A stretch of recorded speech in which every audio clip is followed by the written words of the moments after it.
I'm just clicking the live stream and then we can go. Okay.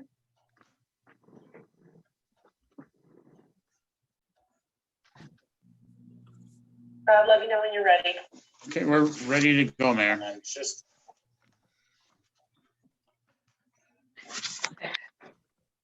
All right, I'd like to call to order the City of Wyoming, April 21st, 2020 City Council meeting.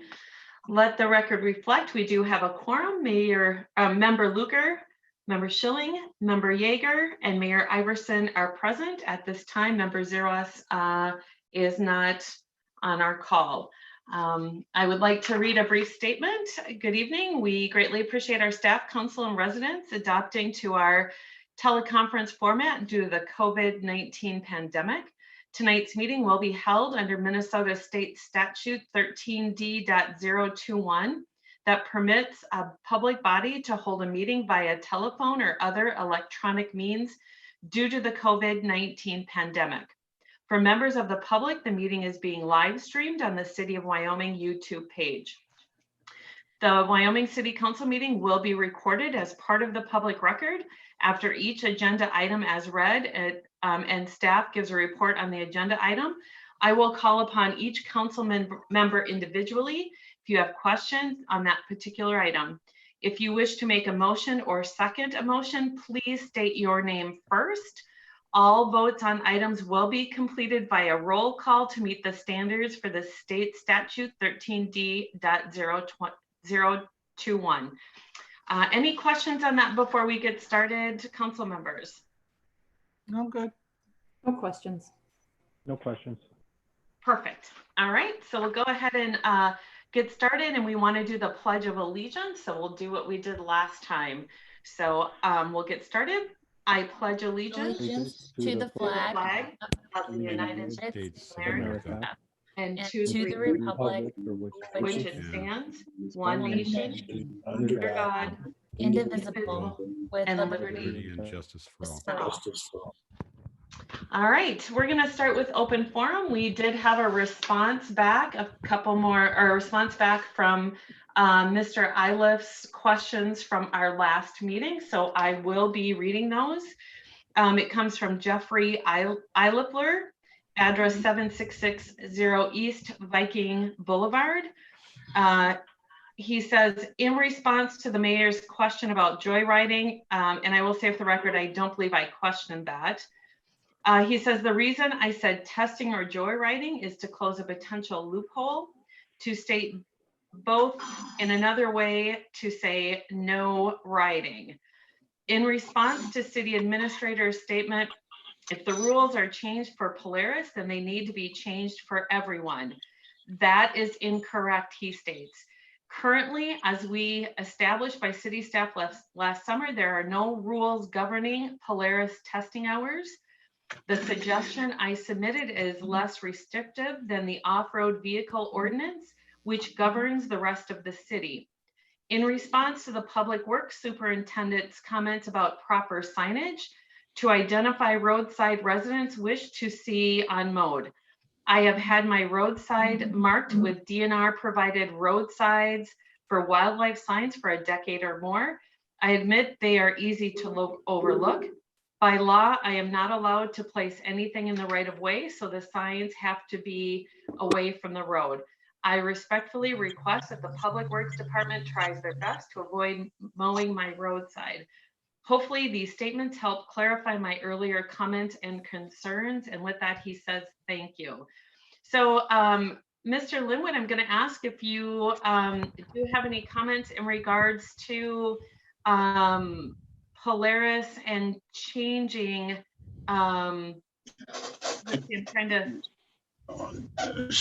certainly. I think that on our last Mr. Eifler's response to some of his questions in regarding to potential hours, and then the mowing around the ditch side. In his response, I think it's to talk about the joyriding per se that he questioned or that was brought up in regards versus testing and joyriding. And speaking with the facilities representative out to Polaris, they don't have per se joyriding at the facility. There has been occasions where they do have testing on the weekends.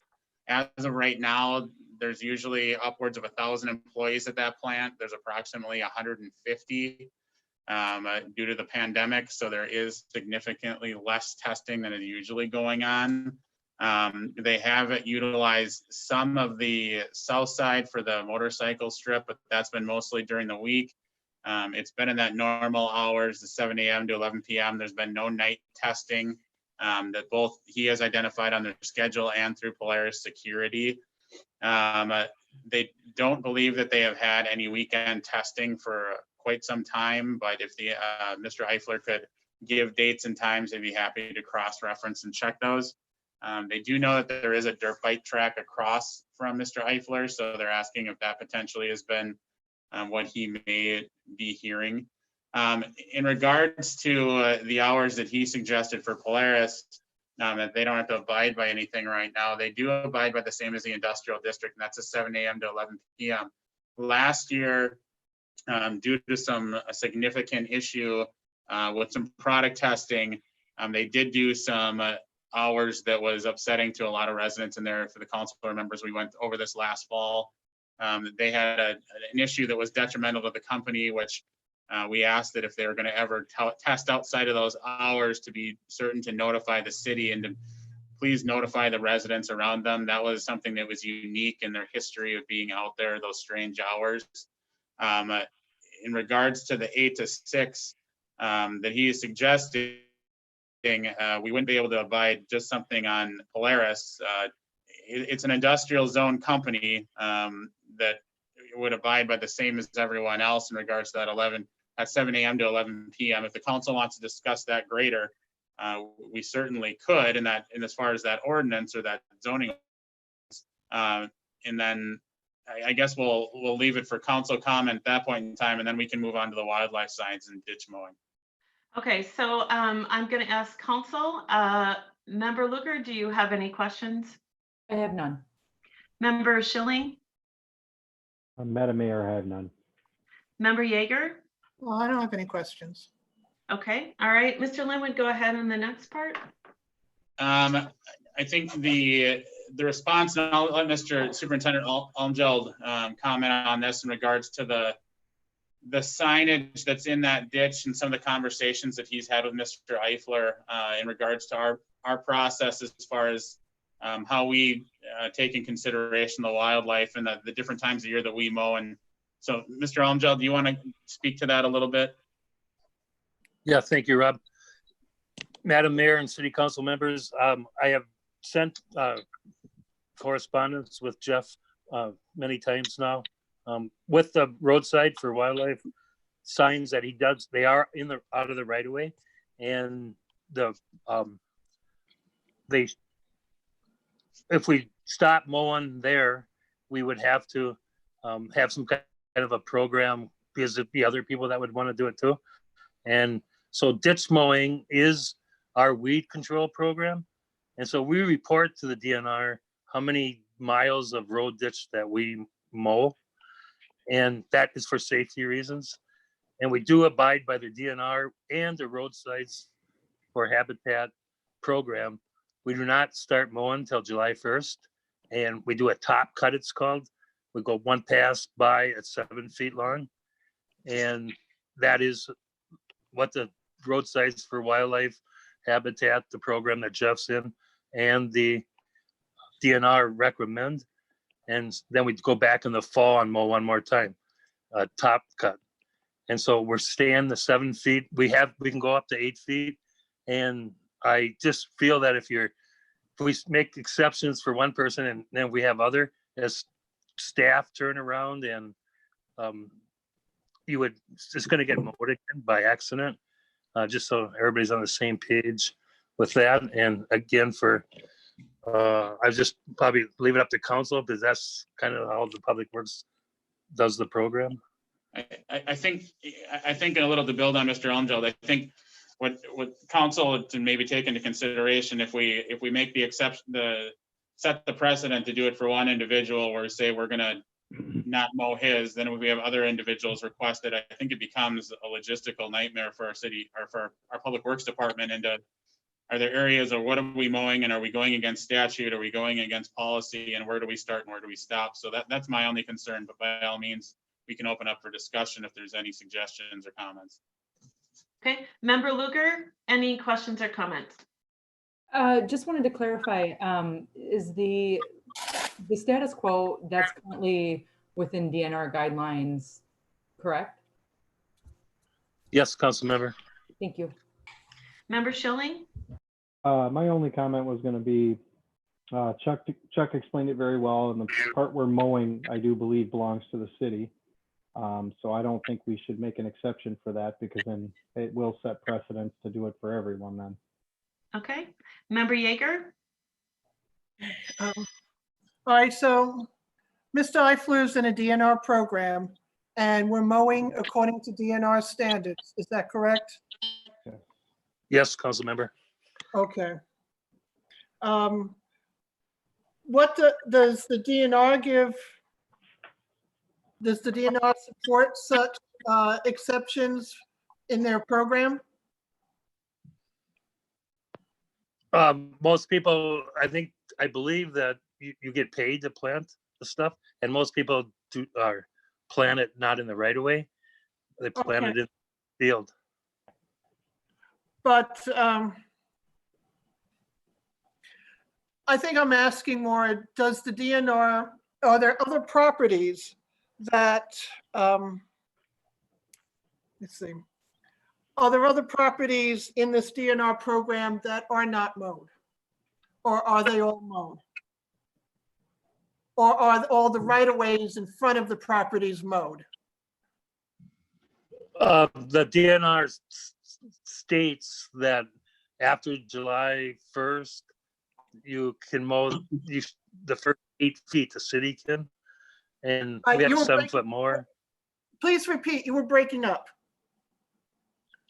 Okay, the DNR, both the DNR, the state statute, and the wildlife for habitat, or roadside for habitat.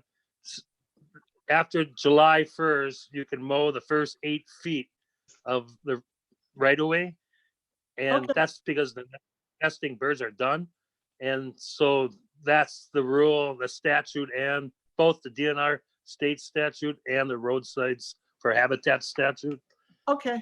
But if other cities are not mowing, I don't know that. Okay. Thank you. All right, with all those questions asked, I think if there's nothing further, we are actually going to move on to the approval of minutes. So number 1 on the agenda, consider approving the minutes of the regular meeting of the Wyoming, Minnesota City Council for April 7th, 2020. Do we have any comments or questions? I'll start with Member Luger. I have no questions. Member Schilling. No questions. Member Yeager. No questions.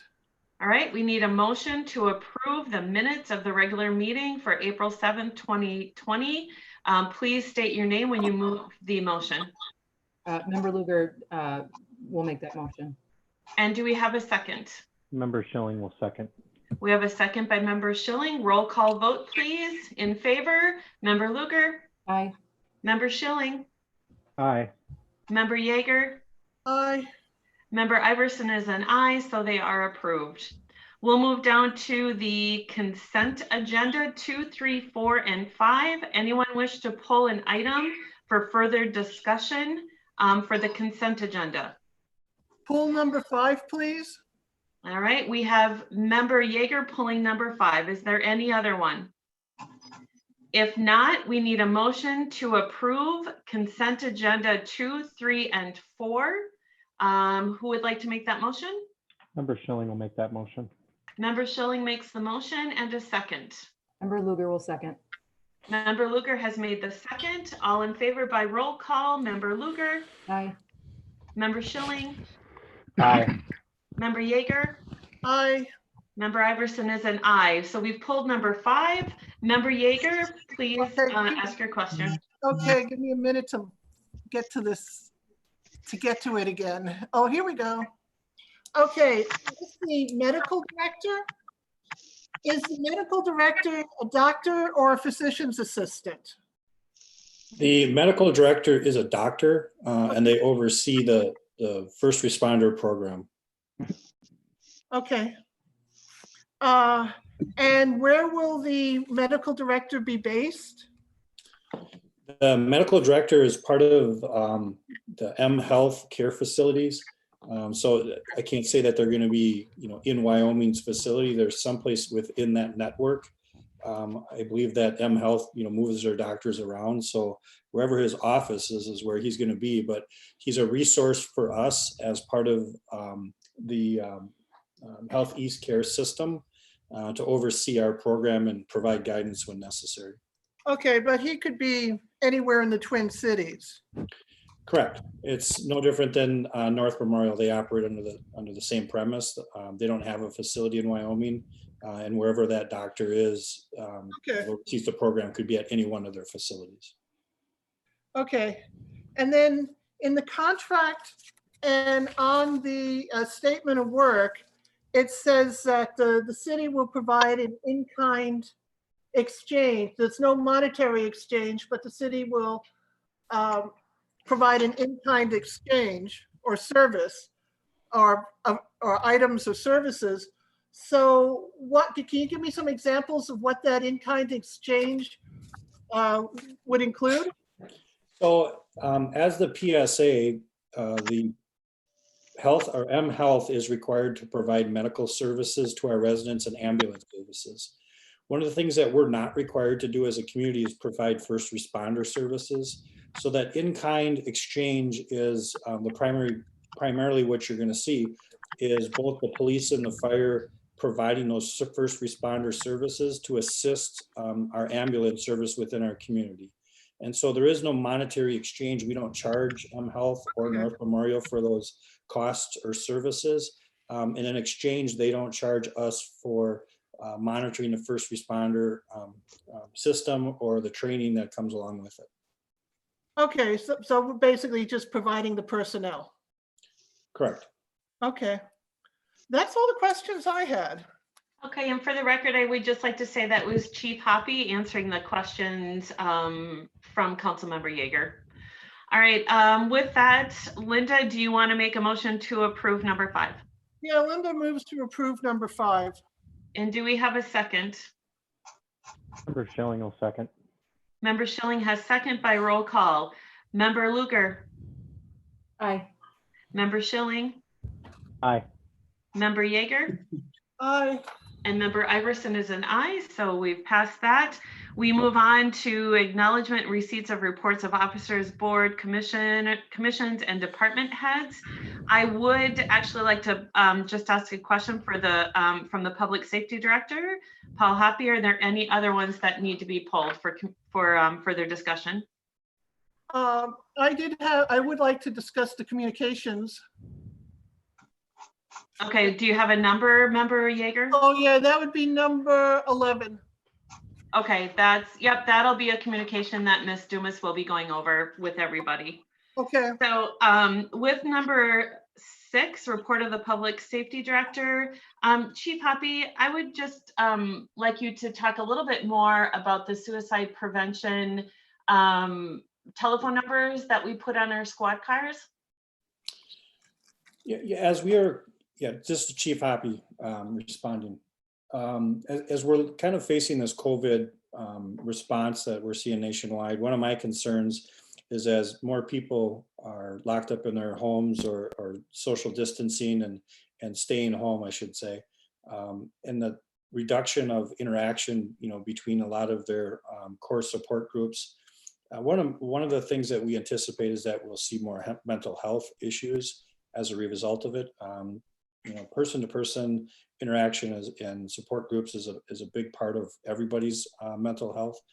And so to be proactive, about how we're going to maybe deal with some of this change in environment, as we are today and possibly going forward for some time here, is we've decided to promote the Lifeline suicide prevention number on our squad cars. So we've created decals, and it'll be part of our decals going forward, where we'll be posting that suicide lifeline prevention number on the back of our squad cars, just to promote that the service exists, that it's an easy 1-800 number that anybody can reach out to anytime that they're struggling with anything mental health related.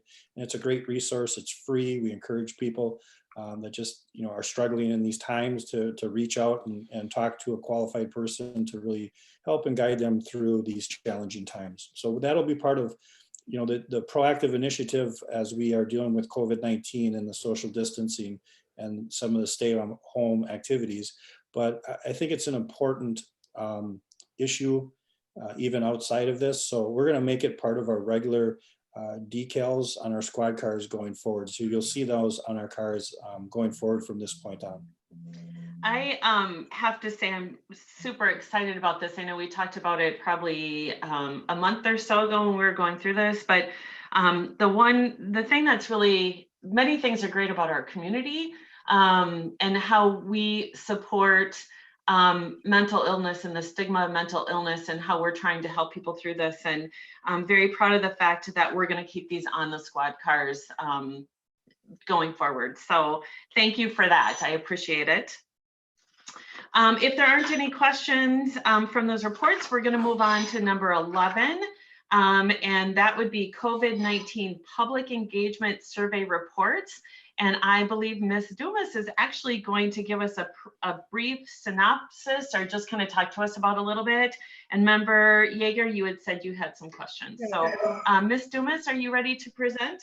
Yes, thank you. Mayor, members of council, as we are navigating our city's response to COVID-19, one of the really critical questions we want to know is how this pandemic is affecting our residents specifically, and also the businesses in our community.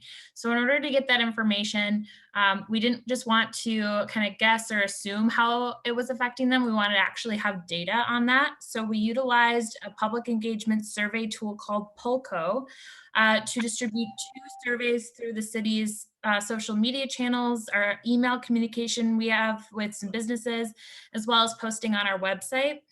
The 2 surveys were one that focused on resident impact and one that focused on business impact. So Pulco is a tool that allows us to collect some reference data on the people who are responding, which is really helpful for us to know and make sure that the people who are responding to this are actually residents and people who are within our community rather than somebody either in a different part of the state or even on the other side of the country.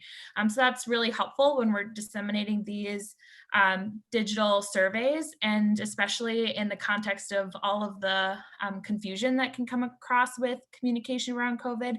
That's a really valuable tool for us to be able to confirm actually who's responding to our surveys. We had really good response to our surveys. We had 39 residents respond and 8 businesses.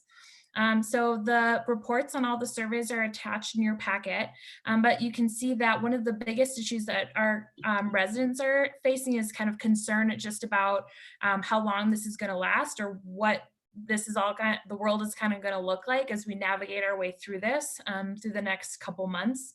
And then businesses are concerned about people, their employees being possibly exposed to the virus, as well as concerns about when they will be able to open up businesses again. And one thing to note about these responses is that these are not scientifically significant responses. So it's not a scientifically proven representative sample of the whole community, but it is just kind of it's an open forum for us to hear feedback from businesses and residents on these topics. And that is what I have for you. All right, Member Yeager, do you still have a question? Oh, yeah. When I went through and took the survey, and I noticed that Pulco asked for a lot of identifying information. What are they going to do with that identifying information after the survey? Is it going to be sold, shared, retained? So that information it's not sold. It's used as a part of our verification tools, so that, like I was saying, where you can verify that the people who are responding are actually residents. So we can actually discern data if there's a discrepancy between people who are responding in the geographic location of Wyoming versus somewhere else. Okay, but you didn't answer my question. what do they do besides the verification? When the verification is over, what happens to the information? Is it shared with anybody? Is it retained by POCO? We Is it can deleted? we can access the data as the administrators of the platform to be able to see that breakdown. And it is stored within Polco itself, but it is not sold as data to other agencies. Okay, but is it shared with anybody? Will a resident be getting emails from Polco on either their Facebook or their email accounts saying, hey, here's another survey we got for you? It will send out a notification if the city has another survey. So if somebody's taken one of these Polco surveys and we do another one in the future, they'll get a notification that says, hey, the city of Wyoming has another survey if you're interested in taking it, but it's not going to send out junk mail or other Polco type content. It's only going to notify people if there's another survey.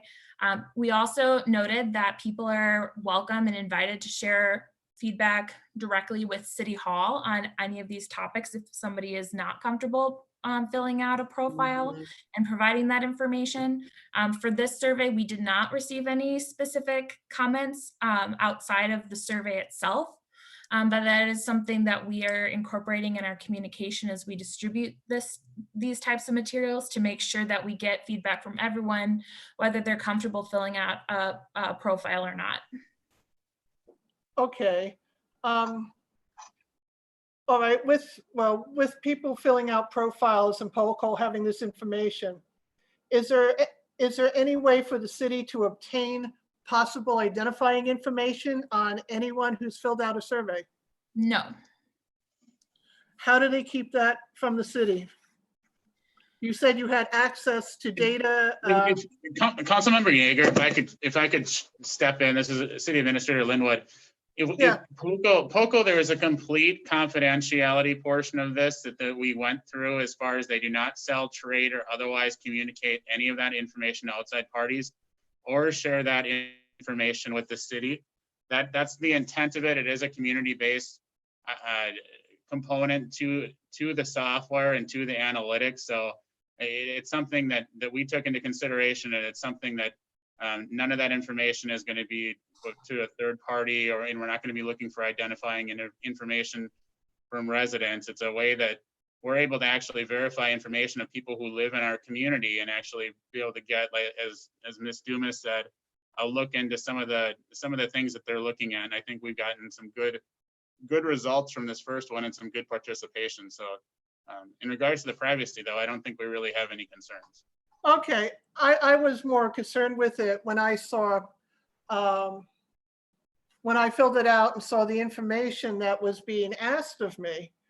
Yeah, I mean, personally, I hit delete, but I was concerned that how would I say?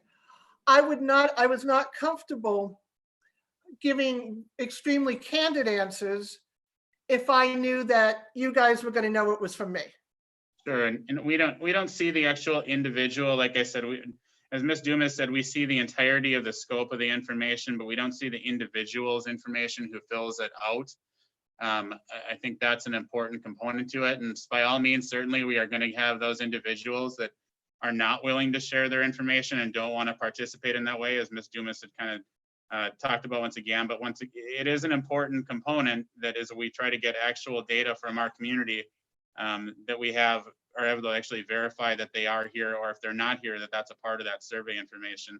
I think in the 2 weeks that this was up, that Ms. Dumas put this together, we received the 39 on the resident and 9 from the businesses. So I think, to her credit and to the Polco credit, that's more responses from our businesses than we had in our comp plan survey, and that was an anonymous survey, and actually about 50 less for the entirety of our comp survey. So I think there are people that obviously will not be comfortable doing so, but I think, once again, as Ms. Dumas had identified, that we did say that those individuals are more than welcome to reach out to City Hall and contact us and share with us. And if they want to say their name they certainly can. If they don't want to say their name, that's their business too. Okay. So it's just a different way. And like I said, it's not for everyone, but the way that this software works and collects data, it's a way to validate that the individuals are in our community.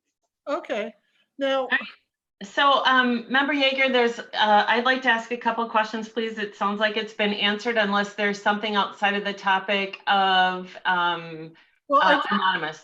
I did have a question that being that, well, now that we have established that this is not scientifically accurate. So what is the next steps now that the city has this data? So a part of what we use this for is shaping what types of communication and what types of programming we can distribute and send out to the community, both residential and business. So one of the things that we kind of see from this data, there's some mental health concerns that people have during this time and managing those. And so emphasizing those, that type of messaging is kind of meeting the need of the community. So that's how we kind of shape our actions moving forward based on the data. Okay. Now, I mean, I'm really like mathematically oriented. Mhm. So this isn't, I mean, this is like for the residents, less than 0.5% responded. Can you extrapolate for the entire city based on that small sample? Councilmember Yeager, I do believe those questions have been answered already. So that was already stated in her report, in Ms. Dumas's report. Can we move on with some other questions, please, Actually, other members? Actually, Mayor Iverson, that particular question was not answered. But she did state it was not quantified. So I believe that answer was already given. I would like us to move on from this, please. There are other people that have questions. Well, if you don't wish to allow me to continue my questions, that is up to you. Okay, that sounds great. So Member Luger, I do have a couple questions, but I'll ask other council members first. Member Luger, do you have a question? I have no questions, but I do have a comment. I mean, looking through, and I read this over, you know, from the responses from businesses as well as residents. And I think at the very least, I think it provides valuable input on, in terms of what as a city we can provide that would be helpful. And I think I mean, especially in terms of businesses, I think there was some very reassuring answers, but also some very informative answers in terms of something that can be applied to, or different services or supports that can be applied to a number of businesses. So I appreciate that this went out, and you know, this is, I think, sets a good precedent for more participation and input into more surveys like this. Thank you. Member Schilling. I'm going to leave it at no comments. All right, and Ms. Dumas, I have a couple questions. The first one is, who wrote the questions? I thought they were very engaging and very thorough. Yeah, so we used a model that's actually being distributed to a lot of different cities from Polko, and then kind of went through and made adjustments that would adjust to our specific community. So that was me and Administrator Linwood reviewed those. They were great questions. The last one might be a little more difficult to answer. I read through them, very interesting comments, enjoyed reading them, and to everybody's point, it did really point out what direction we do need to go to and how we communicate. So my one question to that would be, I didn't see a question on there that would ask, how do they get their city information? Is it by website? Is it by Facebook? Is it by newsletter? So that might be my only comment if we were to add another question, but maybe I missed that question altogether. Yeah, thank you. There is a question asking about various media sources, but it doesn't specifically break down city information. It was just referring general to COVID information. So this platform, we see as a potential future resource for additional surveys. And as we're kind of navigating this pandemic. And as the situation evolves and changes, I think that there's an opportunity for a future survey. And so we can definitely incorporate that more specific detail for where people are getting their city information into a future survey. And I think the comments made by our local businesses were actually very interesting as well.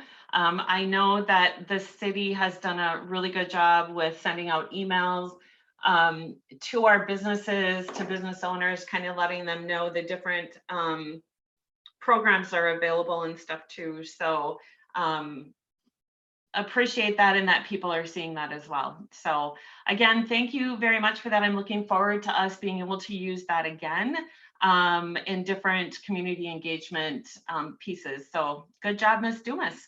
Thank you. So from there, we're going to move on to new business number 12. It's to consider resolution 20-04-46, a resolution approving a variance from section 40-205 4A to allow the construction of a single family dwelling less than the required 135 feet from the center line of County Road 22, Wyoming Trail at 5793 Wyoming Trail, pin 21.00135.00. Mr. Weck, I believe you're going to be speaking on this. Yes, Madam Mayor. So Madam Mayor and council members, DC Contracting is requesting a variance to construct a new single-family dwelling 116.6 feet from the center line of County Road 22 or Wyoming Trail.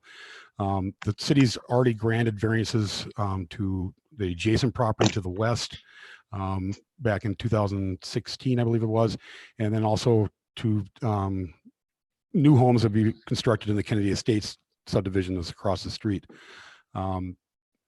This would be the last house or last lot that would require a variance for any new homes. Anything that would come after this would be improvements to the property. The Planning Commission held a public hearing. We've received no public comment. The Planning Commission is recommending approval of the variance with the condition that the building be constructed at that 116.6 feet or greater from the center line of Wyoming Trail. All right, council, I'll go around again, asking for questions. Member Luger. No questions. Member Schilling.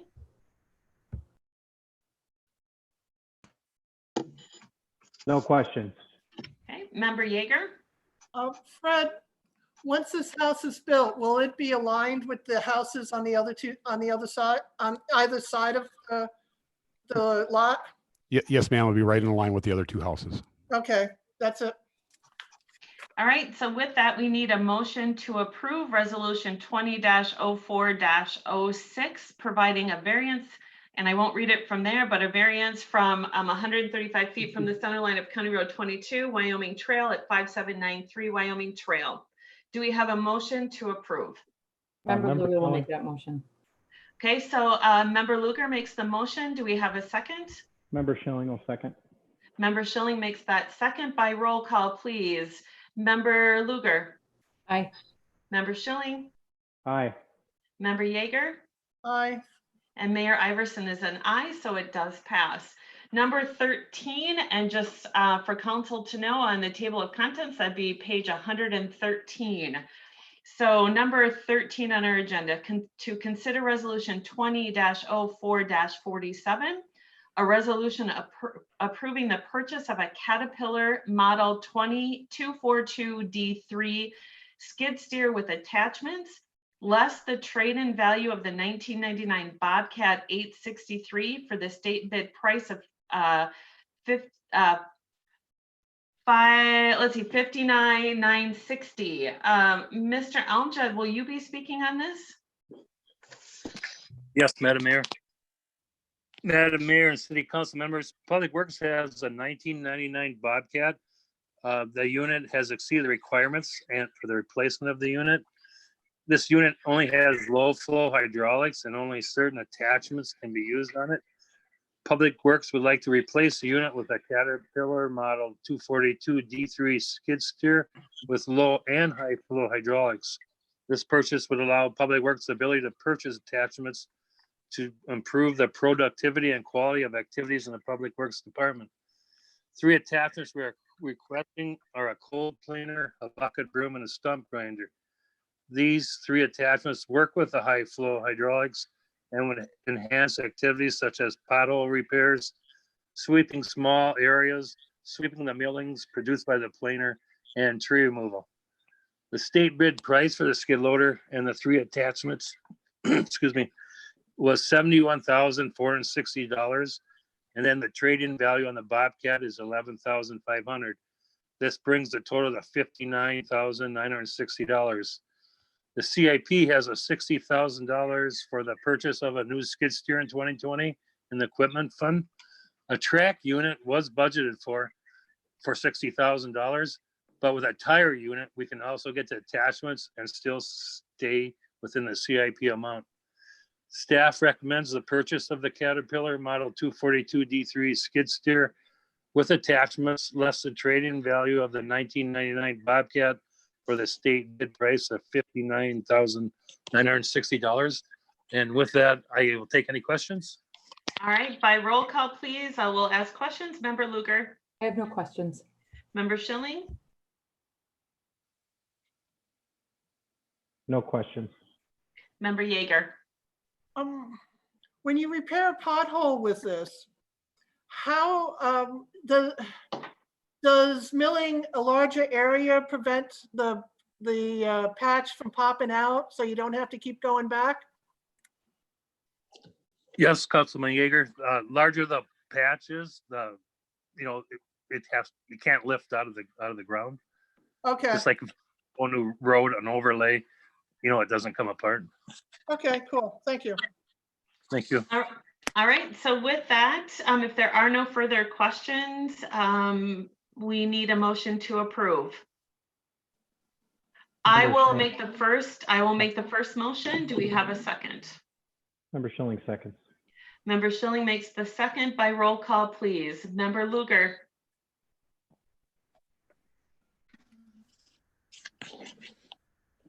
Member Luger, are you with us? I am. Yep. Okay, so do you approve or don't approve? Oh, aye. Yep. Approve. Okay, Member Schilling, Yes, approve. Member Yeager, Aye. was that a yes, Linda?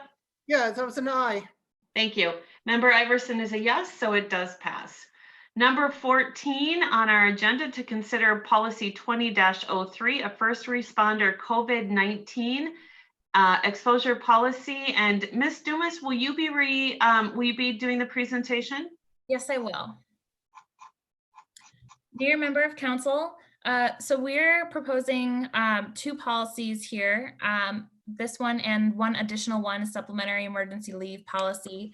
And both of these are a part of our comprehensive COVID-19 response in conjunction with federal and state policy.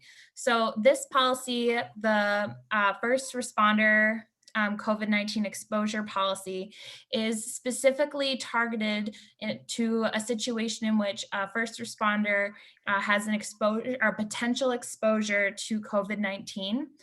In that situation, our first priority is to protect not only the staff person, but also residents that they may come in contact with through their work, as well as the other members of our staff. And so this policy allows kind of provides 3 different standards on which an exposure may be classified, and gives the supervisor kind of direction over how to direct the employee if they should be self-quarantining or continue working. So this is a really critical gap that we've had in our policy that is filled here, that really helps to promote the safety of residents and staff. Then, all right. Yeah, do you want me to go over the second policy as well right now, or take questions on this first policy? Let's go ahead and do the second one as well, because they kind of come together, and then we'll do questions from there. Yeah, great. All right. So the second policy is specifically focused on if an employee is taking leave as a part of the Federal Families First Coronavirus Response Act. So that is the federal policy that we're kind of under that umbrella. And in that policy, it provides a couple different scenarios in which people are allowed to take leave. One is if somebody has a doctor recommendation to be quarantined, then that employee will get full pay from the federal government as a part of that, that condition. The act also stipulates that if there's another condition, including if somebody is taking care of children during this time or taking care of a loved one, that they will receive partial pay during that 2-week period. So that partial pay comes out to 2/3 of the employee's regular pay that's going to be subsidized by the federal government.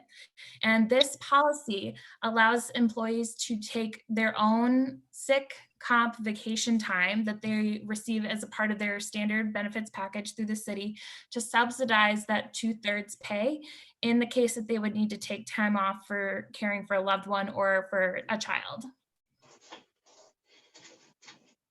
All right. Questions. All right. So council will open up to questions. Actually, I'm going to start with Member Schilling this time to shake it up a little bit. All right, thank you, Madam Mayor. This is the same thing we're doing at my place of appointment. I think it's great that we finally got this language in. I know there was some hangups from the league as well as the federal government on this.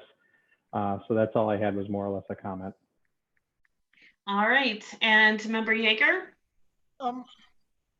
On the first policy, the first responders with exposure, are you figuring on self-reporting to know if a patient is COVID-19 positive or has or presents 2 or more symptoms?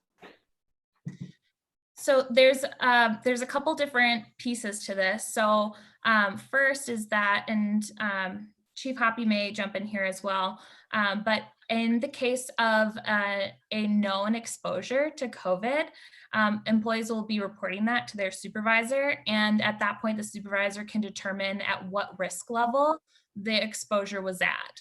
Oh, so, no, I wasn't asking about the employees with the known exposure. I was asking, when you see the patient, how do you know if the patient is COVID-19 positive or displays 2 symptoms associated with the virus? Are you relying on self-reporting for that? As the patient reports it to you when they make the call. So Chief Hoppe, you'll respond. Yes, I can jump in on this one. So currently with our staff that responds to these medicals, there's a couple different ways that we're trying to determine whether or not it's a COVID positive patient or not. Self-reporting is absolutely probably the most reliable, that the patient or individual we come in contact self-reports. Just recently in the last, executive order that the government or that the governor put out, they did enact an executive order that allows public health to share positive COVID tested persons' addresses, not the individuals, but the address in which an individual lives, with law enforcement. There are a couple of challenges with the way that information is being exchanged, but the premise of it is, and the theory of it is that public health will report to our PSA the addresses of those individuals that have been positively tested for COVID, and that information then will be relayed through computer dispatching to the officers pre-arrival to the house, so that we get some information that can be reliable in determining what the level of exposure is for our employees so they can prep accordingly. But also it gives us the ability to try and identify whether this was, identify the level of risk exposure to the employee when they're having contact with individuals. We also be looking at some of the symptoms that people are representing during the medical contacts, the high fevers, the coughs, the shortness of breath. And if we determine that those symptoms are similar to COVID, then we would classify that as a potential COVID exposure. Okay, so it's basically patient self-reporting, the executive order to share addresses of known COVID positives, and your observations when you interact with the person. That's correct. Good. And I take it with the executive order that supersedes any data privacy or regulations on the books? The executive order is a temporary order that the governor has put in place specifically for COVID. It does come with restrictions as to how we share that information, how we disseminate the information, and how long we can retain that information. So that executive order does give public health the authority to work with public first responders and public safety in order to protect the employees and the community for cross-contamination. Okay, thank you.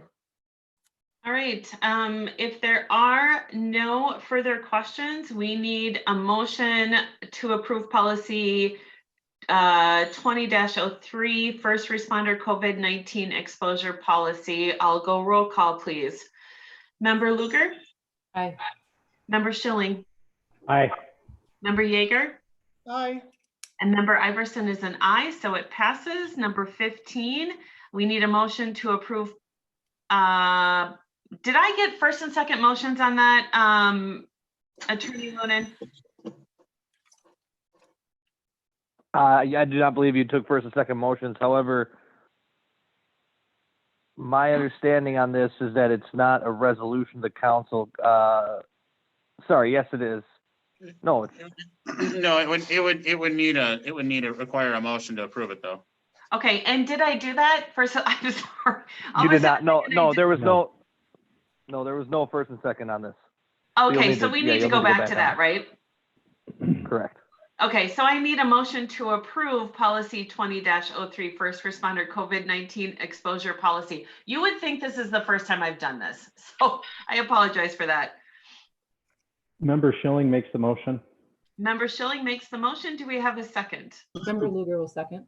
Member Luger makes that second. So again, we'll do that vote one more time. Member Luger. Aye. Member Schilling. Aye. Member Yeager. Aye. Member Iverson is a yes, and sometimes it's kind of fun to laugh at yourself. Okay, so number 15, we've spoke about it already. Consider policy 20-04, a supplementary emergency leave policy for the Family First Coronavirus Act. So with that, we do need a motion to approve. Member Luger will move to approve. Member Luger moves to approve. Do we have a second? Member Schilling will second. Member Schilling makes that second. By roll call, please. Member Luger? Aye. Member Schilling? Aye. Member Yeager? Aye. Mayor Iverson is an aye, so it is approved. Number 16, to consider and discuss a proposal from Roars Companies for a market and affordable housing project. Mr. Linwood, are you taking the lead on this one? Yes, please, Mayor.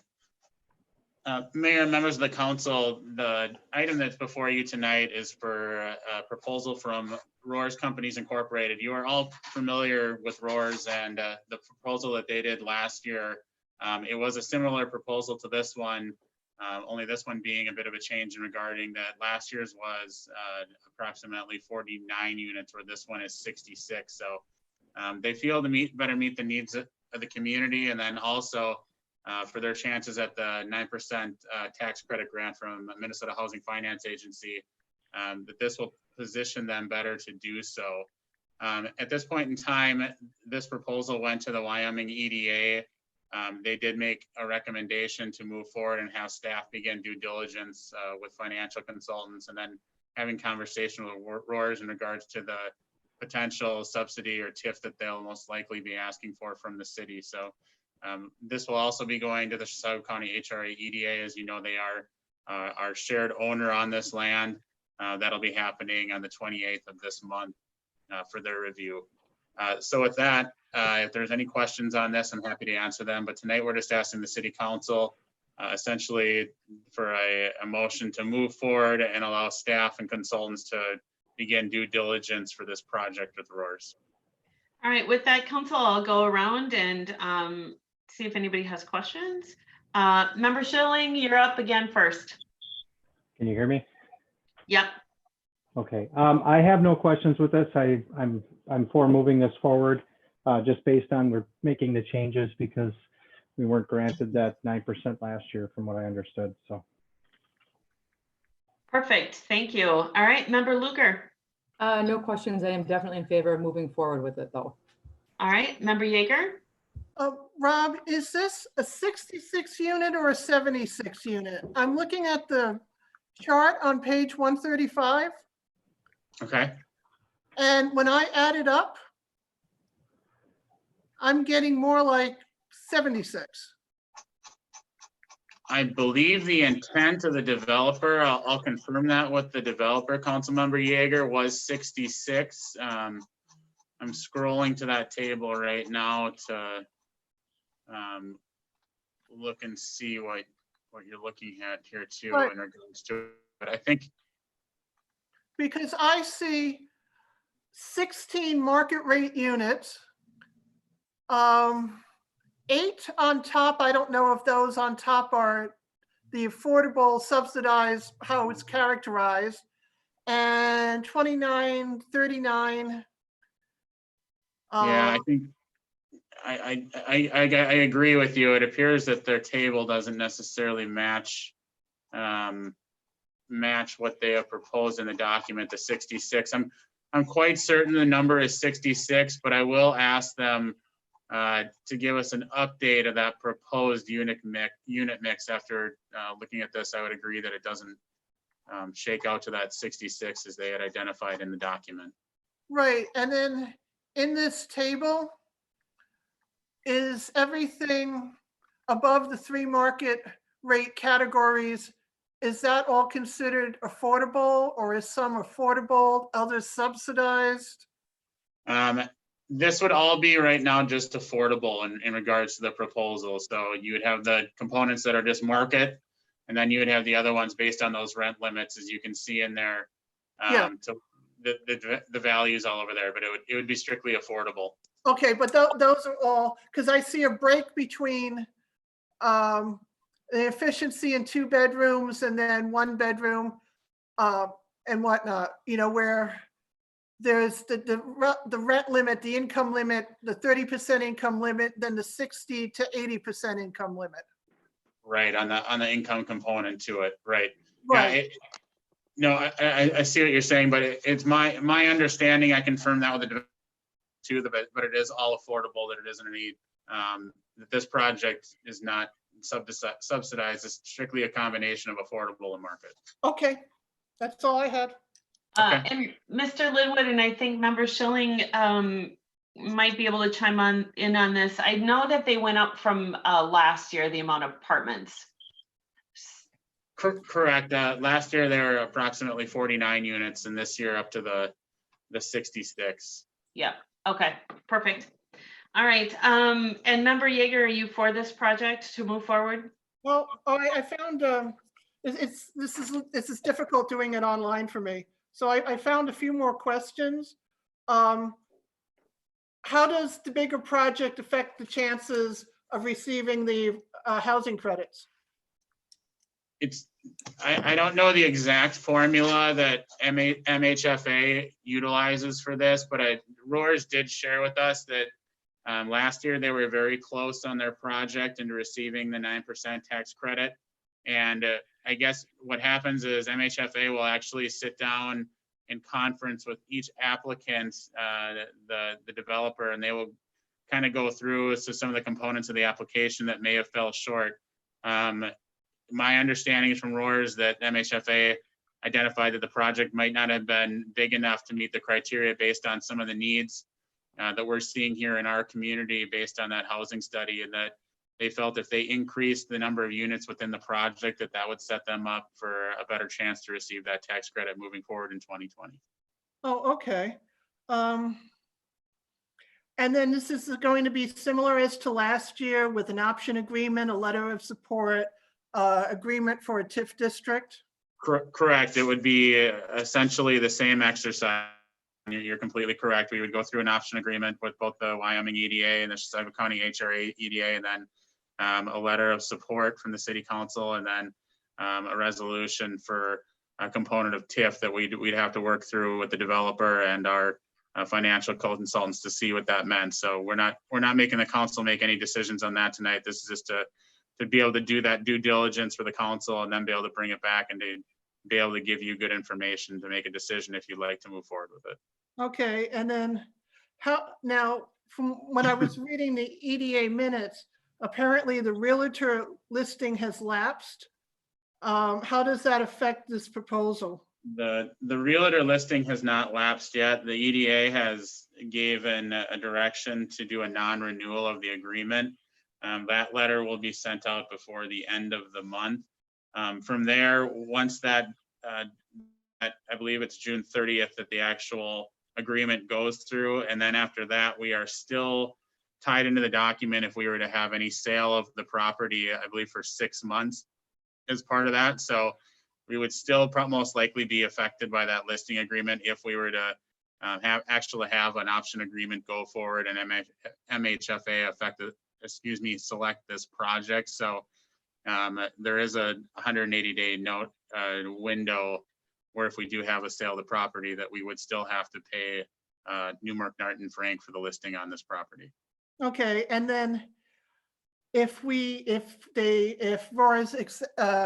go do another option agreement, the realtor would still get their cut of the option fee? At this point, depending on the timing, but if we entered into that option agreement, that would be last year, and Mr. Lunan, I believe that we identified that was a trigger that would still, going into that option would make that actual commission go into effect for this property. I'm about 90% Correct. sure. That's correct. Yeah, the way the agreement is written is an option would trigger the commission for the listing agent. Yes. Okay, so he would get, yes. Okay, cool. Will the terms be different than what they were last year? Like for example, would the option fee be maybe increased so that wasn't totally eaten up by expenses? It's something that we can review at that point in time in regards to the option. I think we'll need to kind of go through the different parameters with the TIF and see what the ask is there and see how that affects the city's component, what we have left on the land if we were to do that TIF, and then the different components in that option can be. Last year it was figured by percentages and was a recommendation from our bond counsel who actually wrote the option agreement based on those percentages, not only for the due diligence money, along with the potential earnest money if the option agreement were exercised. So we can certainly look into that again. Okay. And I think that's all I got. All right. And Member Yeager, are you in support of this project? But conditionally, I'd like to see how the numbers shake out, but I have no problem going forward. Okay. All right. I, for the record, would like to state that when Roars last year, they did a great job with a building. And if we look at what was presented again this year, and we look at the exterior of the building, what they're offering inside those apartments, inside the building, I think would be just a great addition to the city, to our community, and to our workforce. So I am in favor of us moving forward with due diligence. So Attorney Lunan, do we need to do any other consideration on that, or are we good? At this point, I think you're just directing the exploratory. So I don't think there needs to be any further consideration on this piece. All right. I would agree. Okay, perfect. So with that, we're going to move forward to our council reports. We're going to start with Member Yeager. No report, and for all you guys out there listening, thanks for listening. All right, Member Schilling. I attended the Sewer Commission meeting last night via telephone. That was very interesting. That was the first one. Everything is running good. The big discussion topic for us right now is hiring a couple of staff members, and we're working through that with the personnel committee. And that's all I have. Thank you for listening. Perfect. Member Luger. I have no report. Thanks everyone for listening. All right, in my report, it's kind of slow based on our stay-at-home orders. I did attend by teleconferencing the Planning Commission meeting where we discussed that property setback, and pretty excited to have a house over there as well. It's going to look really nice off the road. I would also like to just point out all the artwork. Thank the community for the artwork, the hearts, the messages as you go through the neighborhood. It's really, really super fun to see that artwork and everybody kind of working together. So I wanted to really thank the community for really coming out and supporting each other. So and just a very proud mayor, that's for sure. With that, we are going to need a motion to adjourn, and who wants to take that responsibility on? Member Schilling, I'll make that motion to adjourn. Perfect. Member Schilling, do we have a second? Member Luger will second. Member Luger seconds, and with that, by vote, Member Luger? Aye. Member Schilling? Aye. Member Yeager? Aye. And Mayor Iverson says we are adjourned. Thank you very much, everybody, for listening. Thank you, staff. Great job with the telecommunications. Thank you. Have a good night. You too.